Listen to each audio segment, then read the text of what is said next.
오늘 소개해드릴 책은 작가 이회수, 제목 날다타조, 출판사 리즈앤북.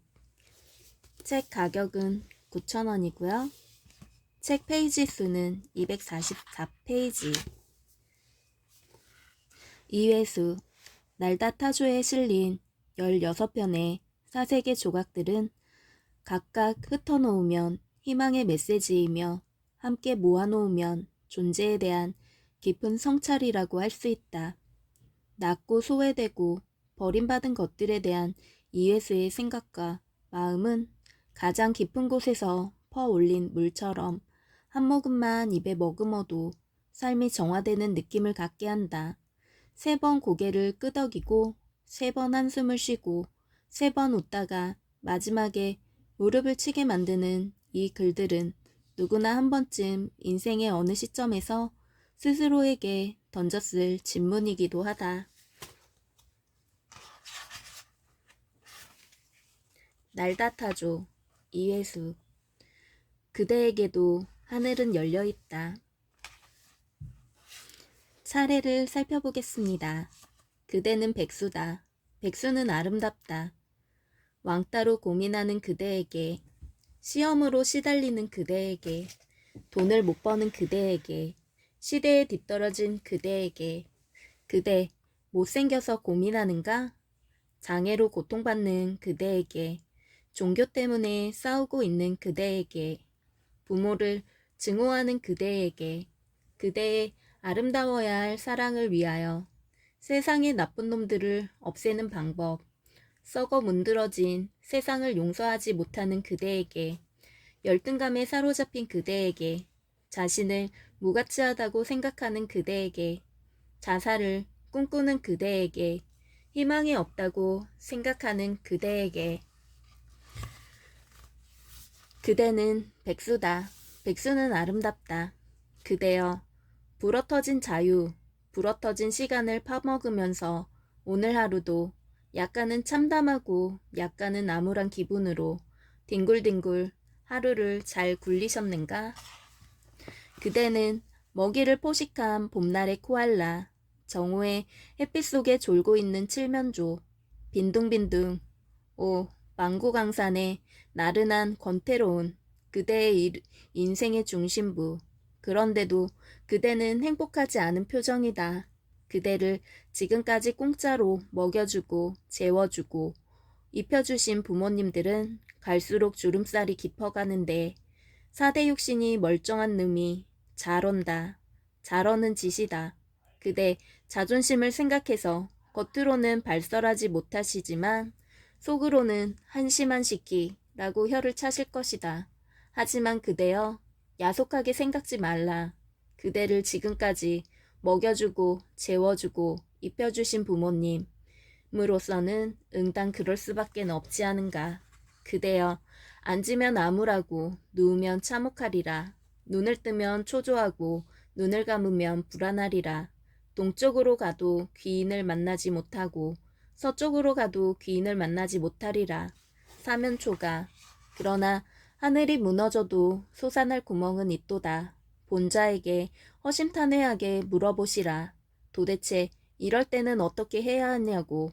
본자는 일찍이 초대 국제백수연합 총회장을 역임하고 세계백수자활대책위원회 위원장을 거쳐 현재는 사단법인인 백자 방협 이사장, 인터내셔널 화이트 그랜드 그룹 총수 등의 중책을 맡아 눈부신 활약을 펼치고 있으며 쓰며 작가, 안 쓰면 백수로서의 양다리를 인생을 개척하여 절망에 빠져있는 모든 백수들에게 희망을 무료로 공급하고 있는 인물이다.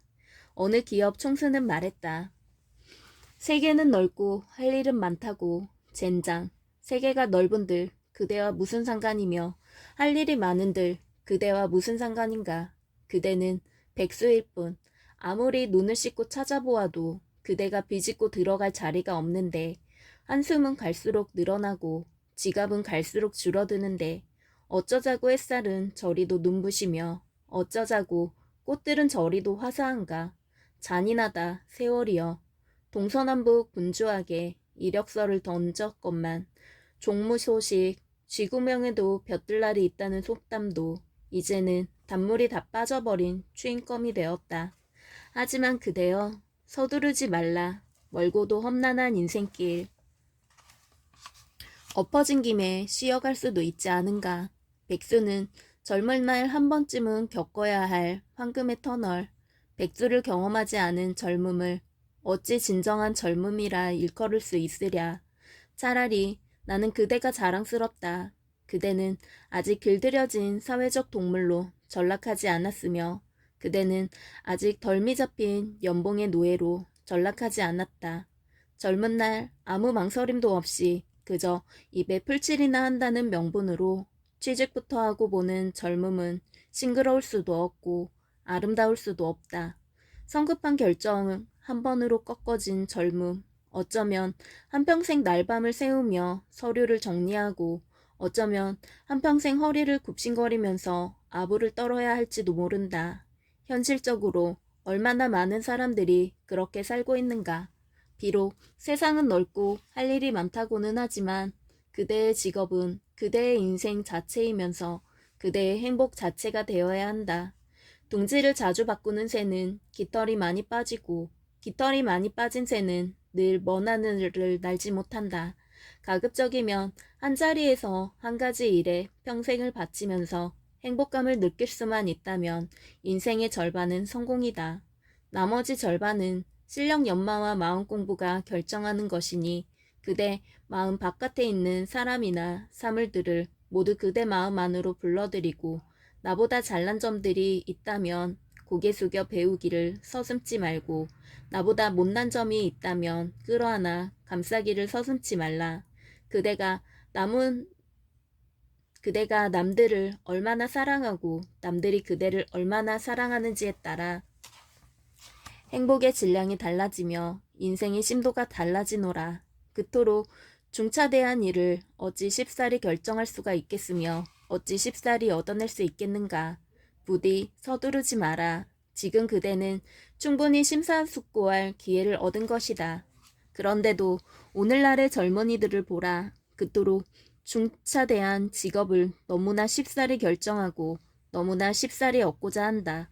그리고 그것을 현명한 처사라고 생각한다. 재력 있는 회사에 끝발 좋은 직책을 가진 사람일수록 자만심은 비대해진다. 그러나 갈수록 타성에 젖어들어 젊은 날의 포부는 순식간에 퇴락하고 오로지 진급만이 희망이요 오로지 출세만이 행복이 된다.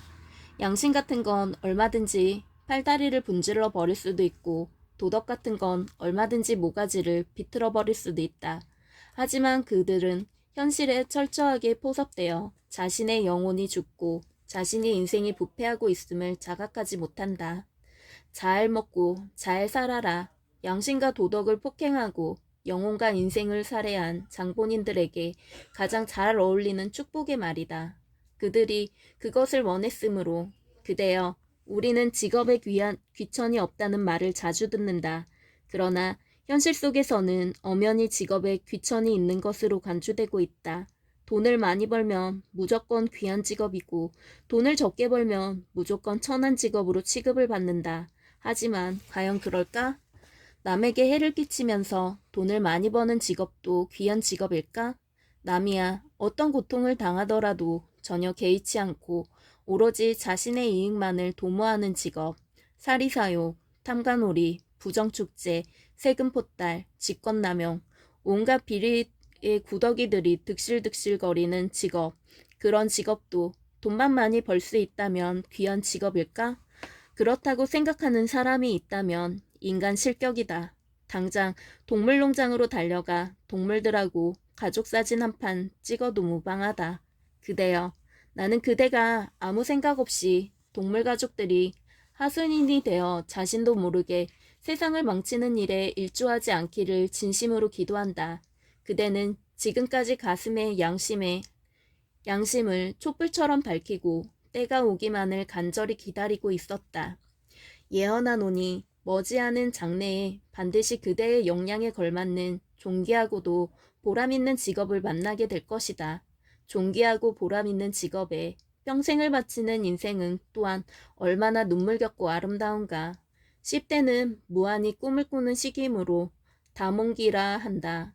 남을 해롭게 하는 꿈이 아니라면 무슨 꿈을 꾸더라도 탓하지 말라.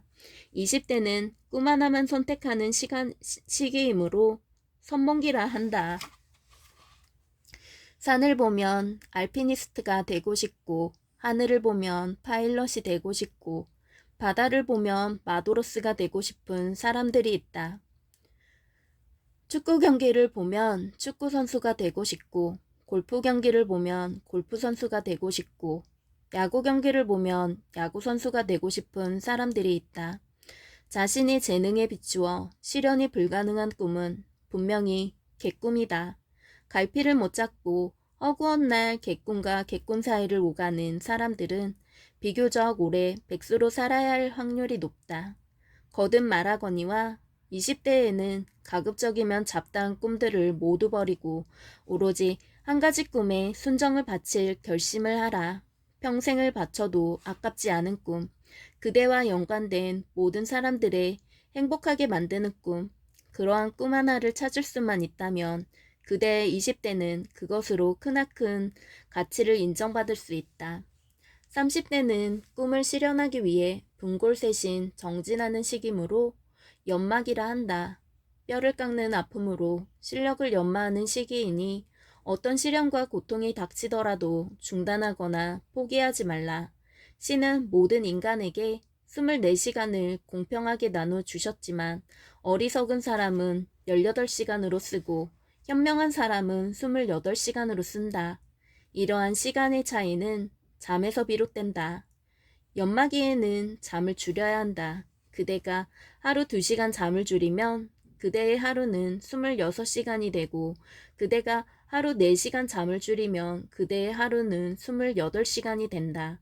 남보다 2~3시간 잠을 줄이고 실력을 연마한 성과가 단시일에 나타나기를 기다리지 말라. 서두름은 포기와 실패를 부르는 십장생이다. 실패를 부르기 십상이다. 적어도 연마기간이 10여 년은 지나야 자기 분야에서 촉망받는 인재로 부각될 수 있는 법이다. 10년이 길다고 시작도 하기 전에 무릎을 꿇지 말라. 시간은 나이가 들어갈수록 흐르는 속도가 빨라진다. 그대가 고작 10년을 투자하고 다가올 한평생을 아름답고 풍족하고 자유롭고 행복하게 살아갈 수만 있다면 아무리 계산이 어두운 사람이라도 절대 미치는 장사가 아님을 알 것이다. 그대가 비록 나이가 많은 백수라 하여도 포기하지 말고 정진하라. 지금부터라도 단 하나의 꿈을 선택하고 잠을 줄이면서 의지력과 집중력을 고양시켜 꾸준히 실력을 연마하라. 현대사회는 실력이 절대적인 성공의 조건이다. 40대에는 실력을 펼치는 시기이므로 용비가라 한다. 그대가 꾸준히 실력을 연마했다면 이무기가 용으로 화해 하늘에 오르는 기상을 얻을 것이다. 그러나 탐욕을 멀리하라. 불로소득은 언제나 비리를 불러들이나니 종국에는 그대를 불행의 구렁텅이로 몰아갈 것이다. 그대가 30대에 잠을 줄이면서 실력을 연마한 결과는 용비기에 비로소 눈부신 빛을 발할 것이다. 50대부터 남은 인생 전부를 논의는 시기라 하여 풍류기라 이른다. 꿈을 실현한 사람은 노년기를 풍족하고 행복한 마음으로 보낼 수 있으되 어쩌다 그대의 부모님이 아직도 논일지 못하는 노년기를 보내고 계신다면 그대의 책임 또한 적지 않으니 아직 젊음이 남아있을 때 쾌락과 허영을 멀리하고 기꺼이 인내와 고통을 감내하라. 백수는 직업을 잃어버린 사람이 아니라 직업을 선별하고 있는 사람이다. 그대여, 두 손을 모아 간절하고도 간절한 마음으로 그대를 위해 기도하나니 백수, 그 무한한 가능성을 내포하고 있는 이름 위에 부디 하나님의 찬란하고 아름다운 축복이 있으리라. 왕따로 고민하는 그대에게 본론으로 들어가기 전에 우리 모두가 알고 있는 안데르센의 미운 오리 새끼라는 동화 한 편을 상기해보자. 초장부터 안데르센도 모르고 미운 오리 새끼도 모른다고 어깃장을 때리는 분이 계시다면 일단 어디를 가시든 왕따를 당할 소지가 다분하신 분으로 분류될 수도 있다.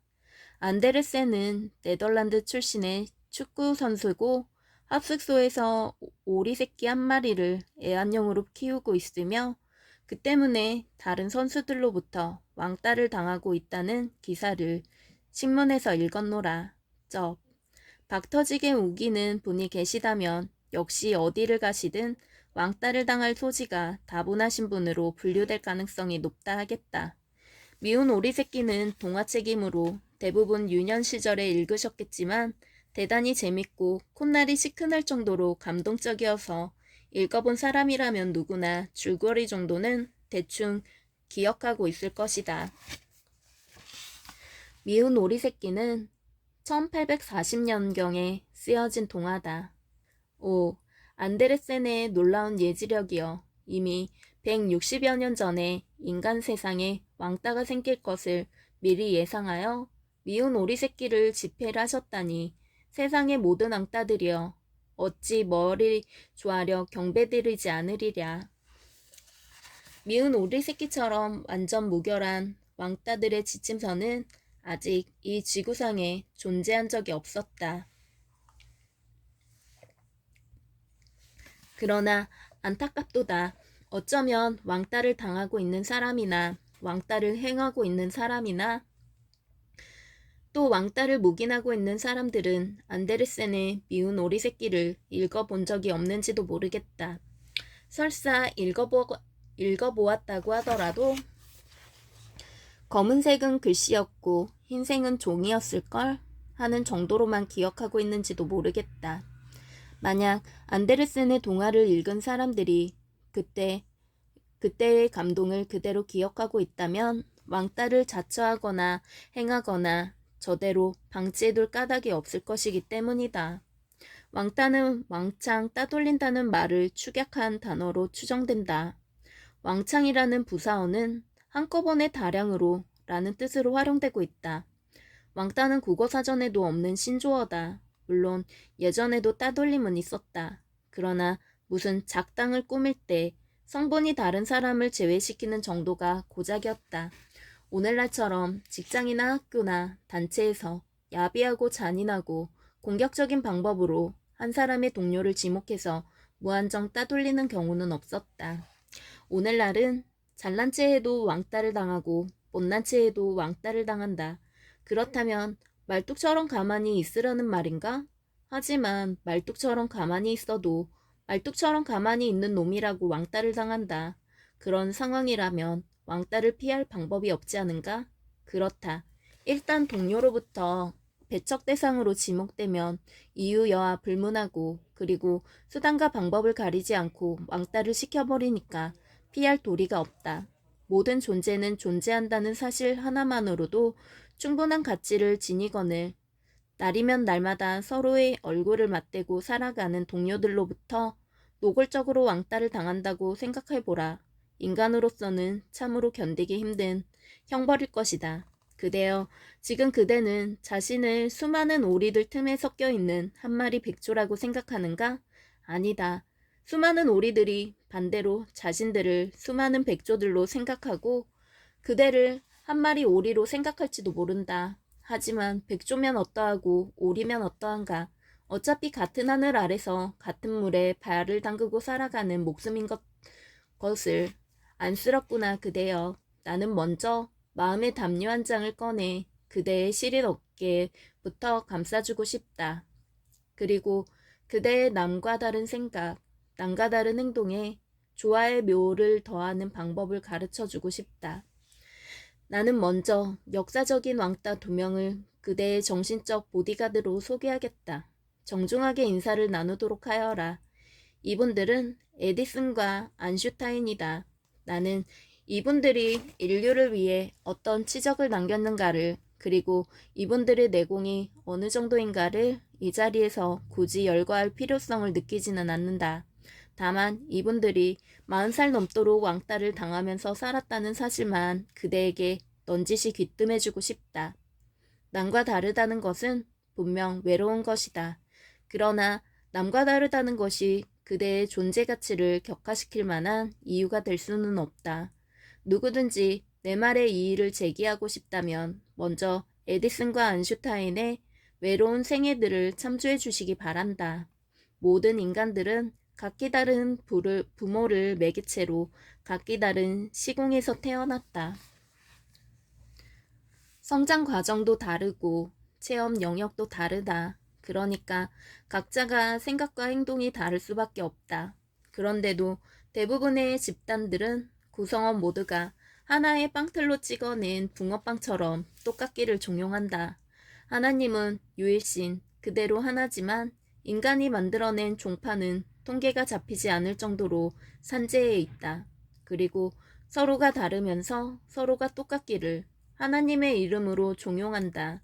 그리고 끊임없이 극렬한 싸움을 일삼는다. 인간은 최악의 모순 덩어리다. 똑같지 않아야만 정상인데도 똑같지 않으면 안달을 하는 특질을 나타내 보인다. 하지만 왕따를 당하는 사람에게도 문제는 있다. 남들이 다 잘난 체 하고 있을 때 자기만 혼자 못난 체 하고 있으면 왕따를 자청하는 처사나 다름이 없다. 반대로 남들이 다 못난 체 하고 있을 때 자기만 혼자 잘난 체 하고 있으면 그건 역시 왕따를 시켜달라는 시위나 다름없다. 대부분의 왕따는 특이성에서 비롯된다. 어떤 직장이나 단체의 일반 구성원들과 전혀 다른 생각이나 행동을 나타내 보이는 사람은 오리들 틈에 섞여 있는 백조다. 왕따를 당할 가능성이 높다는 이야기다. 모난 돌이 정맞는다는 속담이 있다. 너무 튀기면 왕따를 당한다는 말과 다르지 않는다. 한국 사람은 인칭 대명사를 사용할 때 나라는 1인칭 단수보다는 우리라는 1인칭 복수를 훨씬 더 많이 사용한다. 심지어 법적으로 보장된 자신의 아내를 표현할 때도 우리 마누라라고 표현한다. 외국 사람이 들으면 마누라를 공용으로 인식할 소지가 다분하다. 우리라는 말은 울타리라는 의미로도 쓰인다. 울타리는 한 가족을 구분하고 보호하는 경계다. 그래서 우리라는 말 속에서는 한없이 정겨움이 내포돼 있다. 왕따는 우리 중 누군가를 오리로 만들어 우리를 구분하고 보호하는 울타리 밖으로 냉정하게 내쫓아버리는 일이다. 우리는 쫓겨난 오리를 보면서 쾌감을 지를지도 모르지만 분명히 그것은 일종의 집단 폭행이다. 누구든 직접 당해보면 얼마나 야비하고 가혹한 형벌인가를 알게 될 것이다.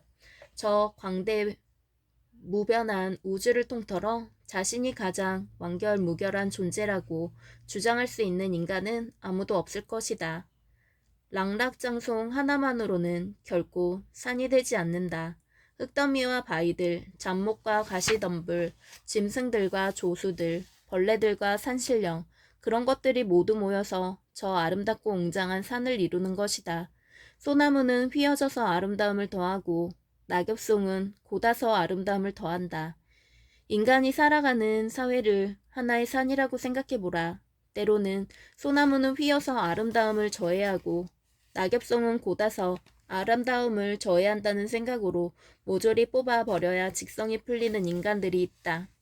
인간으로서 남의 결점에 그토록 관대하지 못한 이유는 무엇일까? 자기 눈에 들어있는 대들보는 보이지 않고 남의 눈에 들어있는 티건불만 보이기 때문 아닐까? 그래서 소크라테스 영감님은 후손들의 경거망동을 미리 예견하시고 네 꼬라지를 알라 라는 명언을 남기셨다. 인간들은 어떤 대상을 판단할 때 지극히 개인적인 지각의 액자를 벗어나지 못하고 자신이 목격한 부분과 순간을 전체와 영원으로 착각한다. 간단하게 말하자면 과거와 현재와 미래를 통체적으로 직관할 능력이 없으면서 현재 자신이 판단한 사실을 지나치게 신뢰한다. 하지만 우주는 끊임없이 변화한다. 그대의 육신을 구성하고 있는 물질적 요소들도 영구 불변한 것들이 아니다. 6년만 경과해도 모조리 새로운 것들로 교체된다. 하물며 시공의 장애를 받지 않는 정신적 요소들은 얼마나 빨리 변화하겠는가? 해병대 출신들이 군번줄보다 자랑스럽게 생각하는 한 번 해병은 영원한 해병이라는 말은 아무리 생각해봐도 멋진 말이다. 그러나 안데르센의 미운 오리 새끼에 의하면 한 번 오리는 영원한 오리가 아니다. 언젠가 날개가 눈부신 백조가 되어 저 푸른 하늘로 힘차게 날아오를지도 모른다.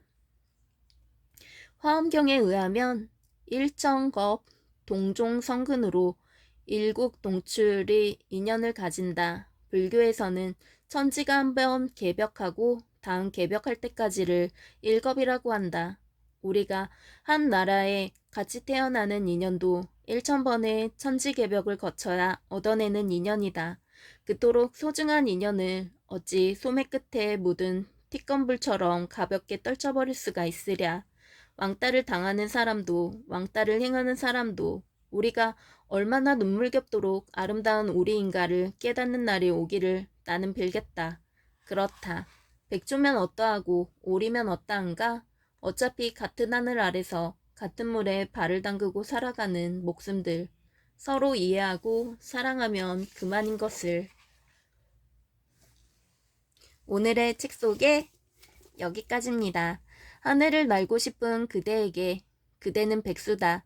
백수는 아름답다. 왕따로 고민하는 그대에게 시험에 시달리는 그대에게 돈을 못 버는 그대에게 시대에 뒤떨어진 그대에게 그대 못생겨서 고민하는가? 장애로 고통받는 그대에게 종교 때문에 싸우고 있는 그대에게 부모를 증오하는 그대에게 그대의 아름다워야 할 사랑을 위하여 세상에 나쁜 놈을 없애는 방법, 썩어 문드러진 세상을 용서하지 못하는 그대에게, 열등감에 사로잡힌 그대에게, 자신을 무가치하다고 생각하는 그대에게, 자살을 꿈꾸는 그대에게, 희망이 없다고 생각하는 그대에게 들려주고 싶은 책이다.